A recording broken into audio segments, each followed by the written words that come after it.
So in this video, I'm going to be making a content yakafana ni Mpengo Robi.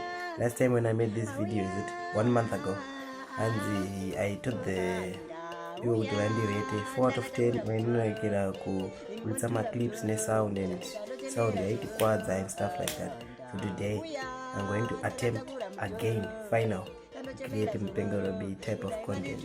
Rate me out of 10. Let's get started.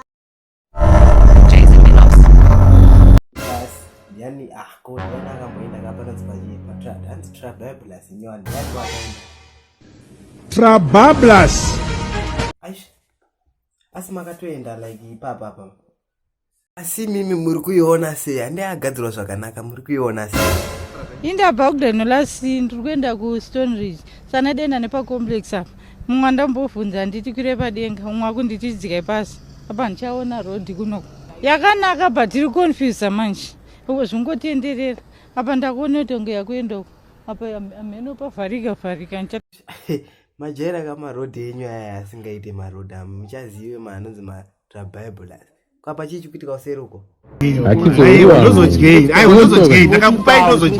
wachingompowa ndakambokupowa iwe unonzani zve ani ndiwo wakaita birthday nezuro unonzani zve tondera yapa ai wakataura mazita chaiyo muta mazita emanikname tuta mazita chayari pamabirthday.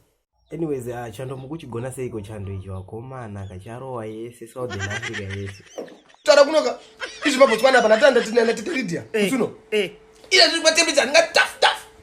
Nga taf kuti kutona yasino. Konyepa. Kunoka mbona yasino inda mbiyebo. Anyways, chibudai class mango. Thank you for watching guys. Like, comment, share and subscribe. Comment out of 10 you rate my attempt. But as for me myself, I feel like the first attempt, it was the best. Like, comment, share.